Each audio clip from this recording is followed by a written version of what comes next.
Saudara-saudariku yang dikasihi dan mengasihi Tuhan Yesus, pada hari ini Jumat 23 September 2022, kita memperingati peringatan wajib Santo Padre Pio dari Pietrelcina. Menurut sabda kita hari ini dari Injil Suci menurut Lukas bab 9 ayat 18 sampai 22. Mari kita siapkan hati kita untuk mendengarkan sabdanya.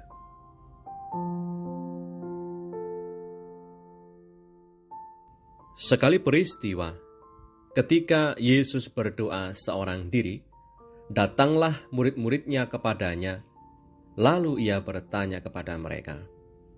Kata orang banyak, "Siapakah aku ini?" Jawab mereka, "Yohanes Pembaptis." Ada juga yang mengatakan Elia. Ada pula yang mengatakan bahwa seorang dari nabi-nabi dahulu telah bangkit. Yesus bertanya kepada mereka, "Menurutmu, siapakah aku ini?" Jawab Petrus, "Mesias dari Allah." Lalu Yesus melarang mereka dengan keras supaya mereka jangan memberitahukan hal itu kepada siapapun.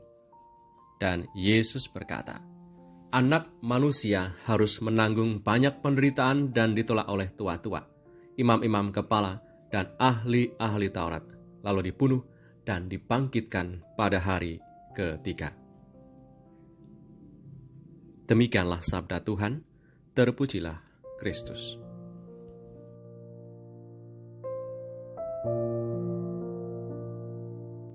Saudari-saudaraku yang terberkati, jawaban Petrus adalah puncak kesaksian iman para murid tentang identitas keilahian Tuhan Yesus.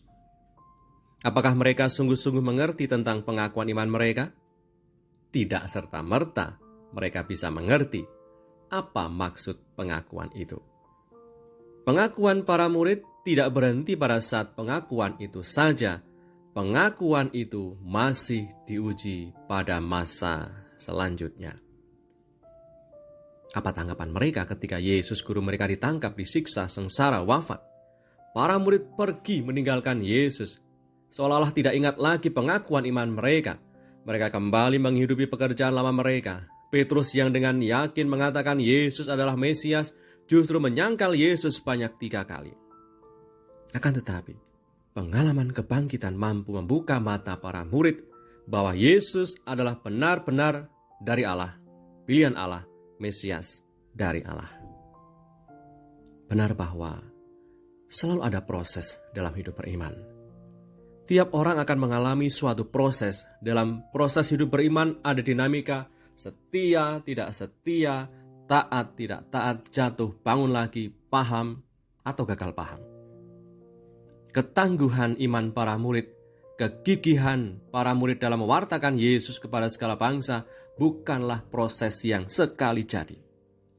Mereka terbentuk memiliki iman yang tangguh dan kokoh, juga ternyata pernah mengalami dinamika setia tidak setia, taat tidak taat, jatuh bangun lagi, paham ataupun gagal paham.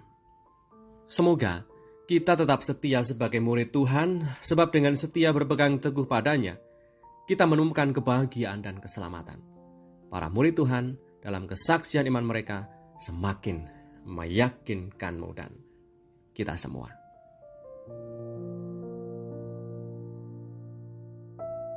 Marilah berdoa dalam nama Bapa dan Putra dan Roh Kudus. Amin. Allah Bapa Maha Bijaksana, sabdamu mengalir kuat dan menakjubkan atas diri orang kudusmu Santo Padre Pio Pietrelcina.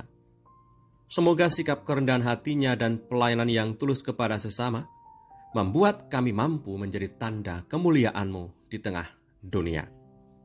Demi Kristus Tuhan dan pengantara kami, yang hidup dan berkuasa bersama Engkau dalam persekutuan Roh Kudus, Allah Meraja, sepanjang segala masa. Amin. Berkatalah yang Maha Kuasa turun atas kita semua, Bapa dan Putra dan Roh Kudus. Amin.